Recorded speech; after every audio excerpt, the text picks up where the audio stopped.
Yo, what's poppin'? It's your boy, Buddha the Wanderer. Most of my guys just call me Obi though. But let's just get into it. I am making a part two, yes. A Ramadan part two. Because I couldn't just leave it with I she just thinks that I'm really about that life. I'm really practicing it. I just couldn't do it.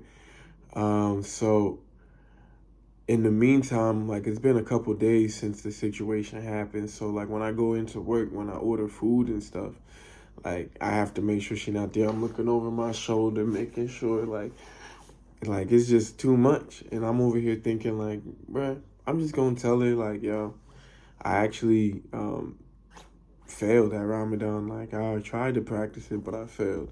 I didn't want you to think that I was really on it. So I'm prepping up to tell her, I'm like, okay.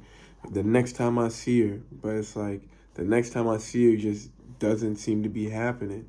And I keep on getting hungry, so I keep on ordering food and having to look over my shoulder while I'm eating.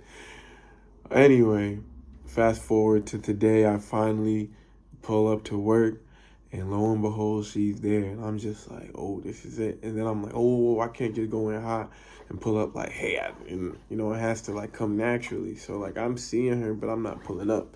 And like she's doing her thing, like cleaning like out the trash and everything and all that. But then eventually she pulls up to my station. She says, hello. I say, how are you? Casual conversation. And then eventually I'm just like, hey, I just wanted to let you know that the last time we talked and you brought up Ramadan, I said I practiced it. And that's true, but I got to be honest with you, I failed. And I failed ever since. And she, as kind as possible, looked me in my eyes and said, that's okay. God forgives you. And she kept it pushing. And I was just like, wow, that's fire. That's so fire. And I was like tripping over it like, oh man, I failed and this and that. So she just hit me with that's okay. God forgives you.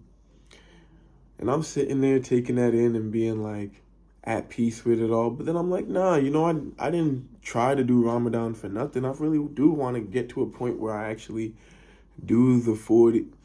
Is it 40 days? No.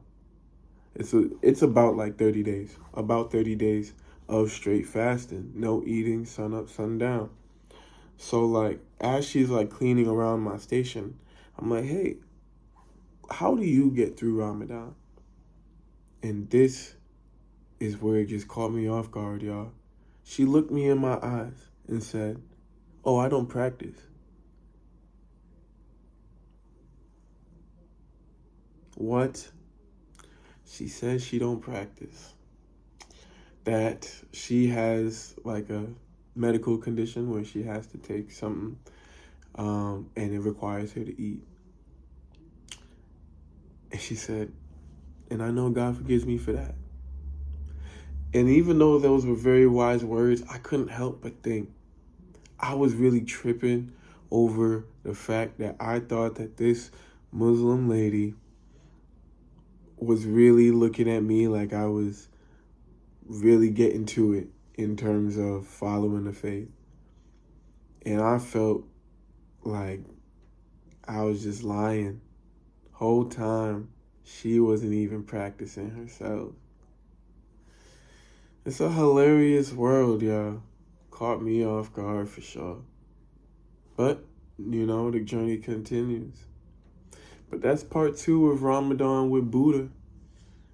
Thank y'all for tuning in. I appreciate every single one of y'all. And like always, the journey continues. I wish y'all nothing but wealth, health, happiness, and of course, cheeks. Don't be silly. Rap, yo, Willie. Peace.